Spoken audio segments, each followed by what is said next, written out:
ആലപ്പുഴയിൽ UDF സ്ഥാനാർത്ഥി KC വേണുഗോപാലിന്റെ പോസ്റ്ററുകളും ബാനറുകളും നശിപ്പിച്ച കേസിൽ പ്രതി ആലപ്പുഴ സൗത്ത് പോലീസ് പിടികൂടി. സക്രിയ ബസാർ സ്വദേശി 38-കാരൻ നിഹാറാണ് പിടിയിലായത്. ആലപ്പുഴ നോർത്ത് പോലീസ് സ്റ്റേഷനിലെ ജീപ്പ് മോഷ്ടിച്ച കേസിലെ പ്രതി കൂടിയാണ് നിഹാർ. സംഭവത്തിന് പിന്നിൽ CPIM ആണെന്നായിരുന്നു കോൺഗ്രസിന്റെ ആരോപണം. എന്നാൽ പ്രതിക്കൊരു രാഷ്ട്രീയ പാർട്ടികളുമായി നേരിട്ട് ബന്ധമില്ലെന്ന് പോലീസ് അറിയിച്ചു.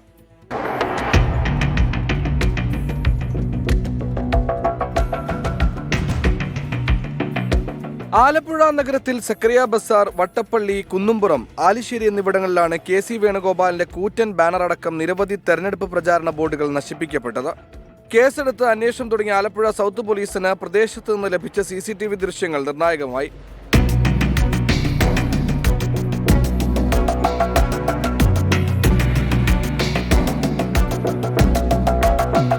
പോസ്റ്ററുകൾ നശിപ്പിക്കുന്ന ദൃശ്യങ്ങളിൽ നിന്നും അത് സക്രിയ ബസാർ സ്വദേശിയായ നിഹാർ തന്നെയാണെന്ന് നാട്ടുകാർ തന്നെ പോലീസിനെ അറിയിച്ചു.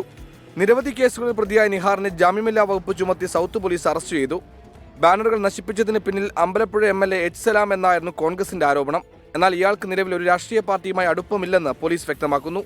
എന്തിനു വേണ്ടിയാണ് ഫ്ലെക്സുകളും ബാനറുകളും നശിപ്പിച്ചതെന്ന് പ്രതി വ്യക്തമാക്കിയിട്ടില്ല. തിങ്കളാഴ്ച രാത്രി വളഞ്ഞ വഴിയിൽ UDF അവതരിപ്പിച്ച തെരുവു നാടകത്തിൽ കമ്മ്യൂണിസ്റ്റ് നേതാക്കളെ അവഹേളിക്കുന്നുവെന്നാരോപിച്ച് CPIM പ്രവർത്തകർ നാടകം തടസ്സപ്പെടുത്തുകയും സംഘർഷമുണ്ടാക്കുകയും ചെയ്തിരുന്നു.